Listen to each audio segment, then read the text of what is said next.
Assalamualaikum warahmatullahi wabarakatuh. Bismillahirrahmanirrahim. Qala al-mu'allif rahimahullahu ta'ala nafa'ana bi ulumihi wa barakatihi amin ya rabbal alamin. Qaluhu wa ala alihi Bismillahirrahmanirrahim wa ala alihi lan muga tetep ing atase keluargane Kanjeng Nabi. Ai aqaribihi tegese pira-pira kerabate Kanjeng Nabi al mukminina kang padha iman kabeh.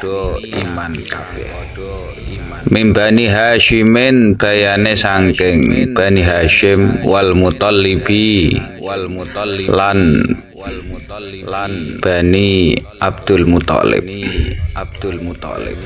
Wakila lan dinucapake ana pengendikan hum utawi alihi kullu mukminin iku saben-saben wong mukmin ai fi maqamid du'ai tegese mukmin ing dalem makom doa wa nahwihi lan sepadane makom doa wahtira lan den pilih apa kil dipilih li khobarin krana hadis dhaifin kang apes apa khobar bihi ing dalem masalah kil wajazamalan netepake bihi kelawan kil utawa bihi kelawan hadis khobarin dhaifin sapa An-Nawawi Imam Nawawi fi syarhi Muslimin ing dalem syarah kitab Muslim. Oke, jadi kita bahas tentang aqaribihi. Aqaribihi itu alihi itu aqaribihi. Saudara Rasulullah, kerabat Kanjeng Nabi yang mukmin. Ini hanya yang mukmin. Kerabat Nabi yang mukmin dari Bani Hashim dan Bani Abdul Muthalib. Itu kerabat Rasulullah, alihi Rasulullah. Tapi di sini wakilahum kullu mukminin. Tapi di sini ada keterangan tambahan bahwa alihi yang dimaksud dengan keluarga Nabi adalah orang-orang mukmin. Semua orang mukmin itu termasuk saudara Nabi atau keluarga Nabi. Pendapat ini dipilih karena berdasarkan hadis dhaif yang diantaranya adalah dari Wasilah. An Wasilah anan Nabi da'a Hasanan wa Husainan fa ajlasa kulla wahidin minhuma ala fahdihi. Redaksi lengkapnya ada di layar. Itu ketika Wasilah bercerita Rasulullah memanggil cucunya Hasan Husain. Kemudian keduanya duduk di pangkuan Rasulullah. Setelah itu Rasulullah juga memanggil putrinya Fatimah dan suaminya Sayyidina Ali. Semua orang ketika keempat itu berkumpul, kemudian Rasulullah ngendikan Allahumma haula'i ahli. Ya Allah, ini semua adalah mereka semua adalah keluargaku. Setelah itu Wasilah setelah melihat itu masihlah bertanya kepada Rasulullah, wa ana min ahlik, apakah saya termasuk keluargamu ya Rasul? Rasulullah menjawab, wa anta min ahli, dan engkau juga keluargaku. Itu dasar, salah satu dasar kil. Juga ada hadis an Anas bin Malik suila Rasulillah ila akhirih. Man ali Muhammad. Rasul ditanya, siapakah keluarga Muhammad? Kemudian Rasul menjawab, kullu taqiyyin, keluargaku adalah setiap orang yang bertakwa. Dan ada juga hadis yang sangat populer, al muslimu akhul muslim. Nah, beberapa hadis itu memperkuat dugaan atau kita tanda petik dugaan bahwa Ali Rasulillah, keluarga Nabi itu menurut Kil adalah semua orang Islam. Ini terlepas dari keluarga Nabi yang jalur nasab. Jalur nasab sudah jelas, min Bani Hasyimin wa Bani Abdul Muthalib. Tapi ini dari jalur lain, jalur keluarga seagama. Sebenarnya ini ya maklumnya gini, kita itu punya keluarga dari nasab, ada ayah, ada ibu, anak, kakek, nenek, sepupu, saudara, itu yang namanya saudara dari garis nasab. Dan juga di sisi lain kita juga punya keluarga dari sisi yang lain. Misalnya sekolah di SMP 1 misalnya, kita juga disebut keluarga besar SMP 1. Misalnya bekerja di perusahaan Multako misalnya, keluarga besar perusahaan Multako. Nah, pemaknaan Ali keluarga Nabi itu juga bisa dari dua sisi tersebut. Min jumlatil nasab, yaitu dari garis nasab, atau dari garis ideologi, istilahnya itu seperti itu. Kalau dari garis ideologi ya kullu muslim. Lah masalahnya itu begini. Yang disebut misalnya di Allahumma sholli ala sayyidina Muhammad wa ali sayyidina Muhammad. Dalam sholawat itu Ali itu, lafal Ali atau keluarga itu, apakah memasukkan kullu muslim? Di sini letak kil itu. Dan alhamdulillah kil itu jazama an-Nawawi. Imam Nawawi menetapkan bahwa kil itu bisa diterima. Artinya seperti itu. Kil itu bisa diterima. Kalau kil itu bisa diterima dari sisi pendapat Imam Nawawi, maka ketika Allahumma sholli ala sayyidina Muhammad wa ala ali sayyidina Muhammad, maka kita yang muslim juga ketut istilahnya.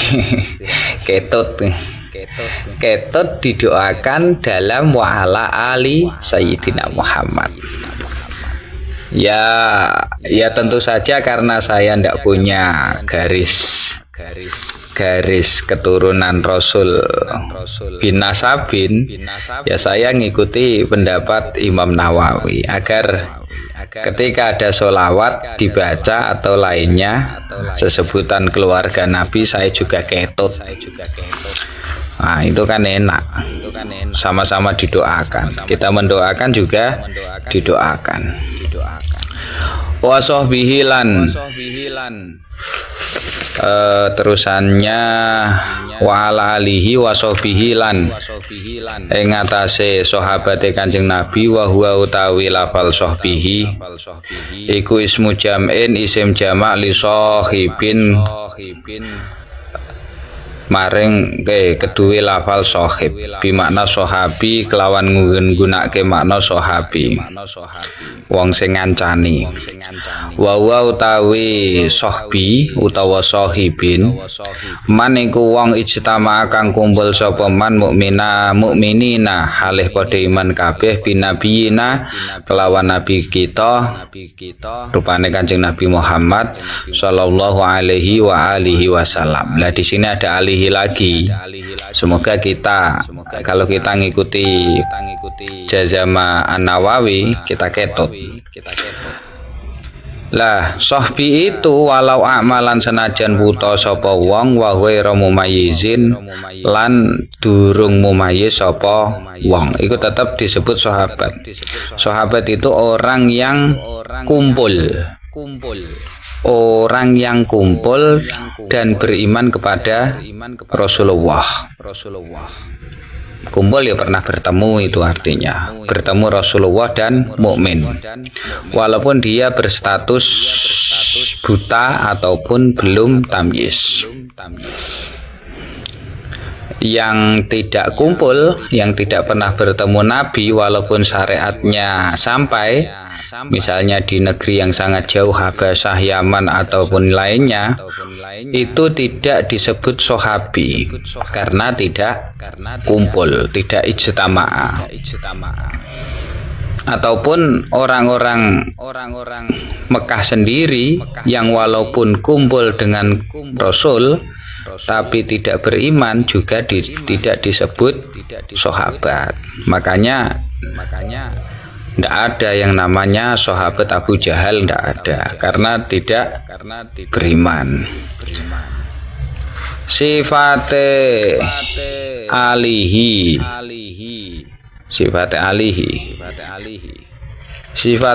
wa sahbihi al-faizina kang padha bejo-bejo kabeh biridallahi kelawan ridhone Gusti Allah taala. Sifatun iku sifat liman kedue wong dukira kang wis ditutur sapa man. Jadi mulai mana ya? Wassalatu wassalamu ala sayyidina Muhammadin rasulillahi wa alihi wa ala alihi wa sahbihi al-faizina. Jadi semuanya al-faizina biridhoillah ta'ala. Lanjut. Bismillahirrahmanirrahim. Wa ba'du lan ing dalem sawuse hamdalah sholawat salam ai badama takodama tegese ing dalem sawuse barang takodama kang wis tinutur apa minal basmalati bayane saking basmalah walhamdalati lan hamdalah wassalatu lan sholawat wassalamu lan salam alaman ing atase wong dukira kang wis katutur sapa man bahada mongko utawi iki apa al muallafu tegese perkara kang bakal dianggit, al muallafu tegese perkara kang den anggit, al hadiru kang hadir dinan halih ing jero ati. Muhtasaron iku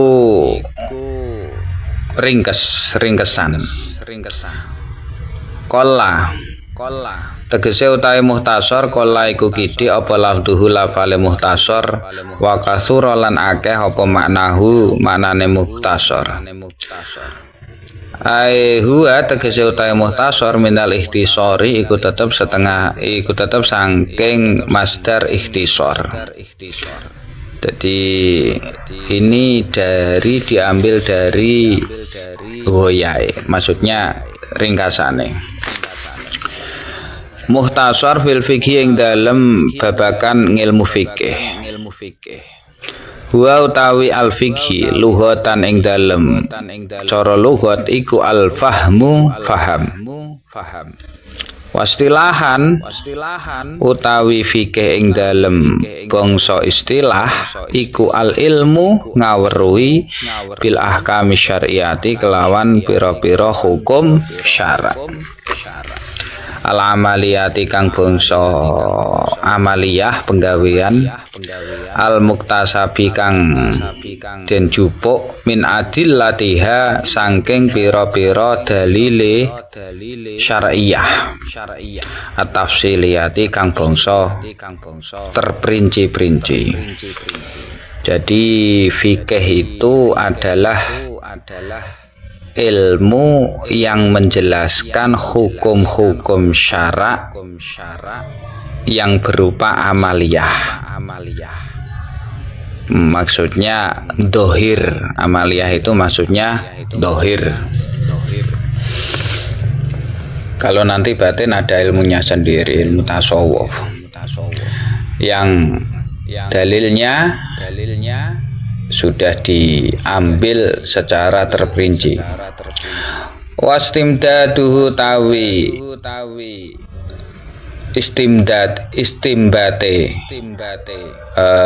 panggonan dupuk dalile fikih iku minal kitab saking kitab was sunnati lan sunnah wal ijma'i. Sunnah iku hadis, minal kitab iku tetep setengah iku tetep saking kitab Quran was sunnati lan hadis wal ijma'i lan ijma' wal qiyas lan qiyas.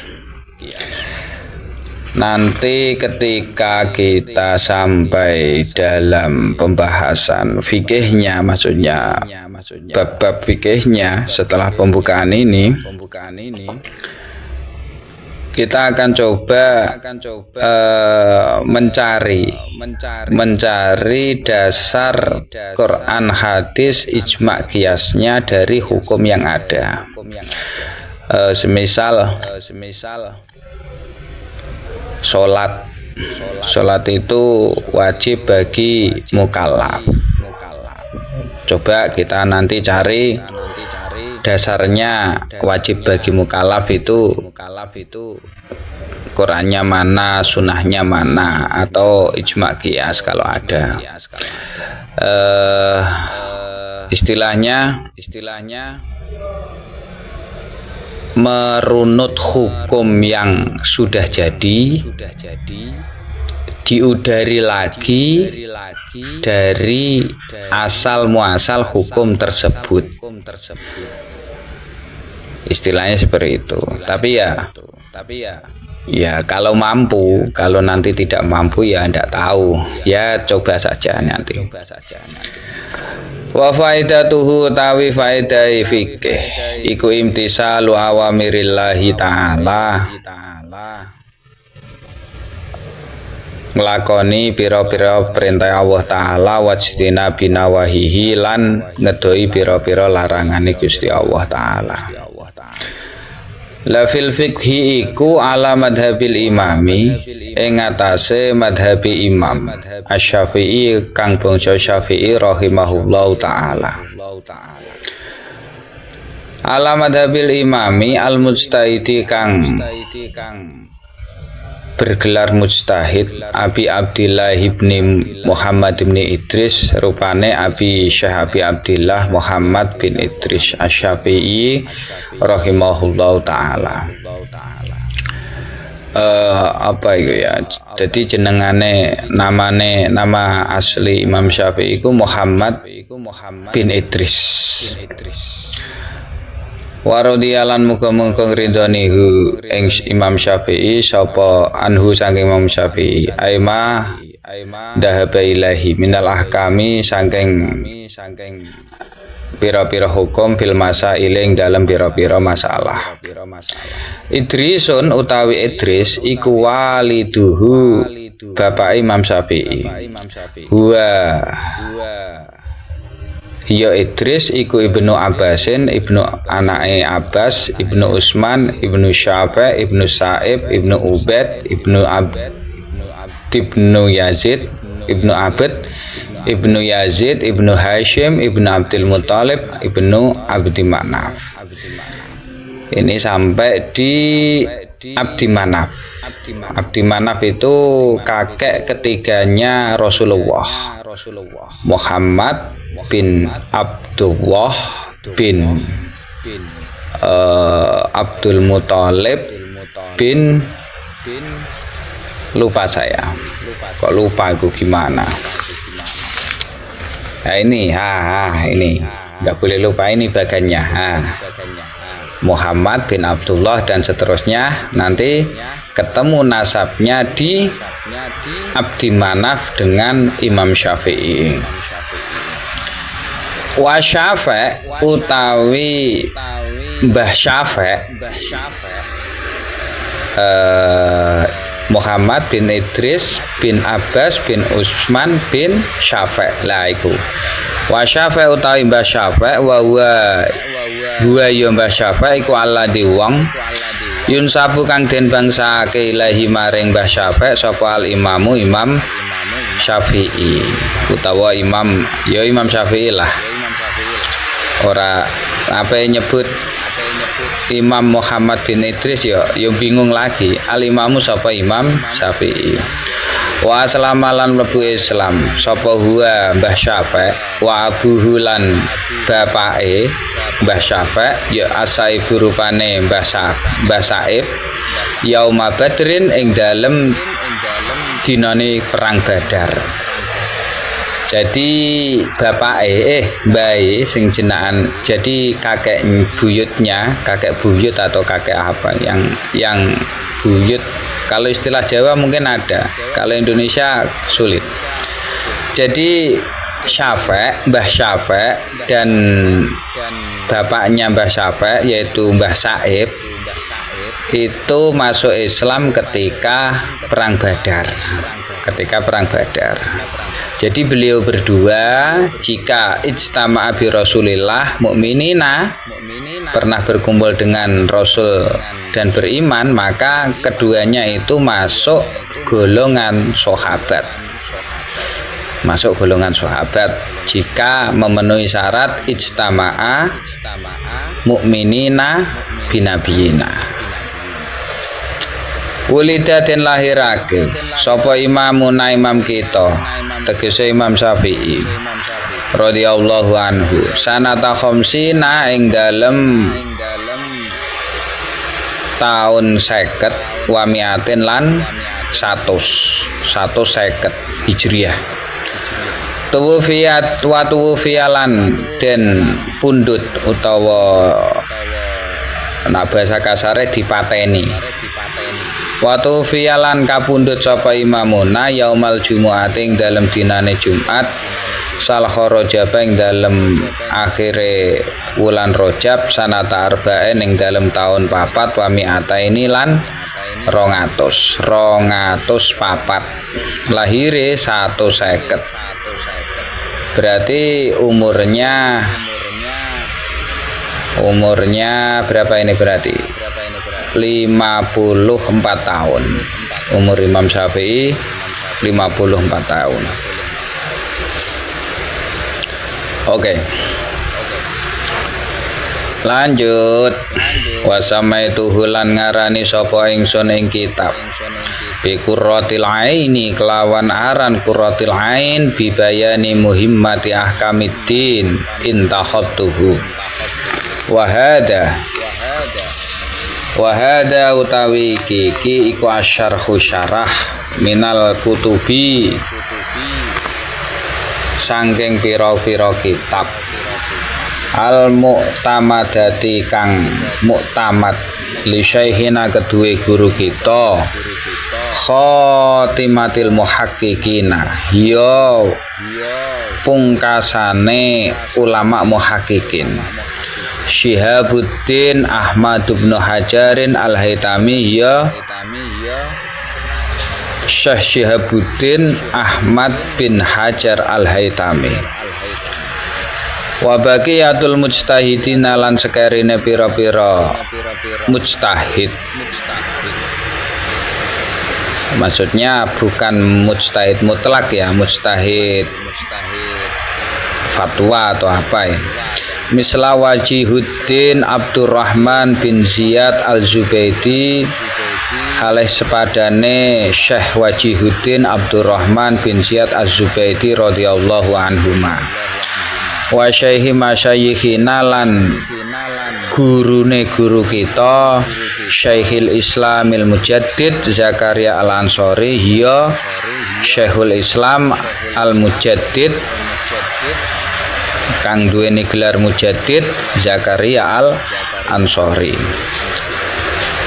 Wal Imamul Amjadi lan Imamul Amjad gelare Ahmad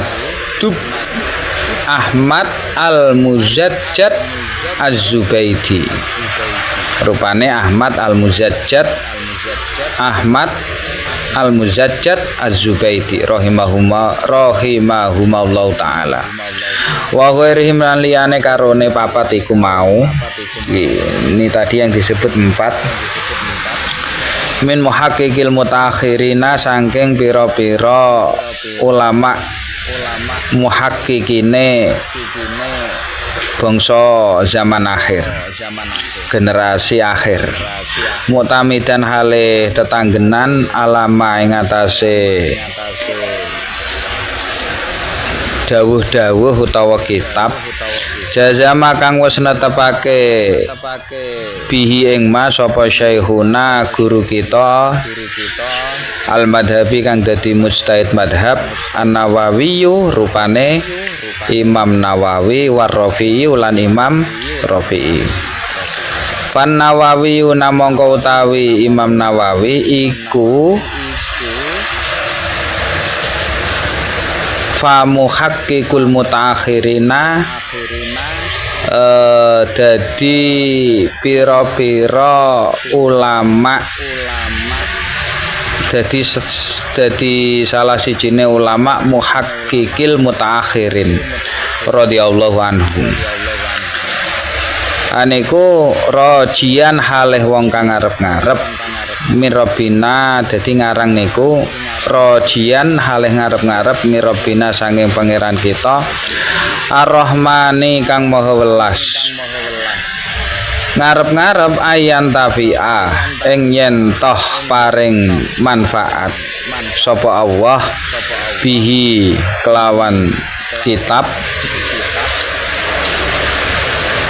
ayan tafi'a yen toh paring yen toh ngalap manfaat maaf keliru ya ayan tafi'a apa yen toh ngalap manfaat bi kelawan kitab sapa al-adqiyau wong-wong kang padha cerdas. Ail uqalau tegese wong-wong kang padha cerdas. Wa antukira lan yen toh den tetepake bi kelawan kitab. Ai bisa babi tegese kelawan sebab ngarang kitab iki apa ini mripat ingsun. Godan ing dalem besok ayo al yaumal akhir tegese ing dalem dina akhir. Dadi sebab mripatku bin nadori kelawan ningali ila wajihi maring dati Allah al-karimi kang mulya. Sapa wajihi bukrotan ing dalem mangsa esuk wa asyian lan ing dalem mangsa sore amin amin ya rabbal alamin. Jadi Syekh Zainuddin Al-Malibari itu mengarang kitab ini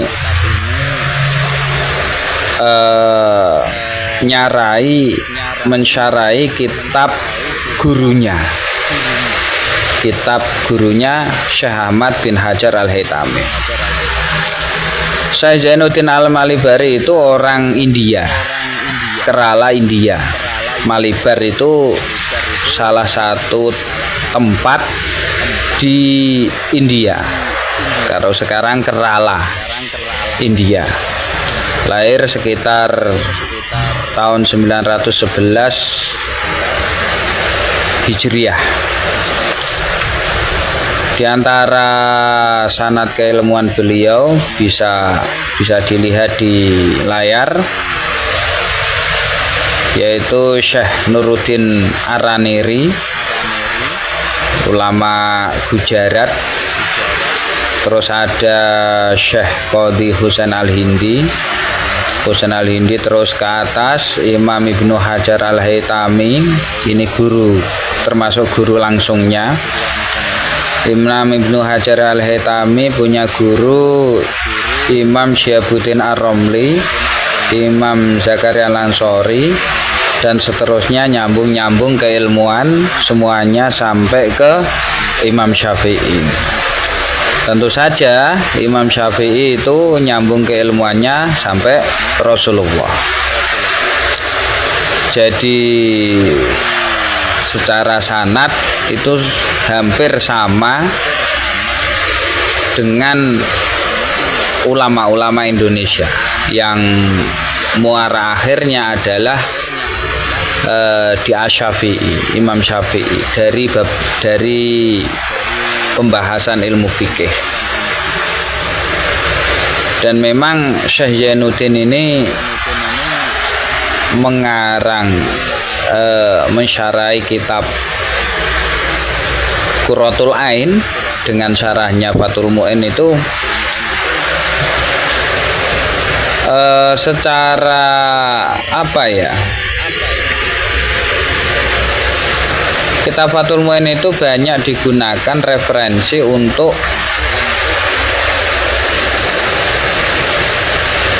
keberhasilan santri di pesantren. Artinya jika santri sudah bisa baca Fathul Mu'in dan mengerti artinya, itu insya Allah bisa membaca kitab yang lebih tinggi. Tapi ada guyonan, nah kalau cuman bisa Fathul Mu'in belum cocok jadi kiai, ya masih status santri.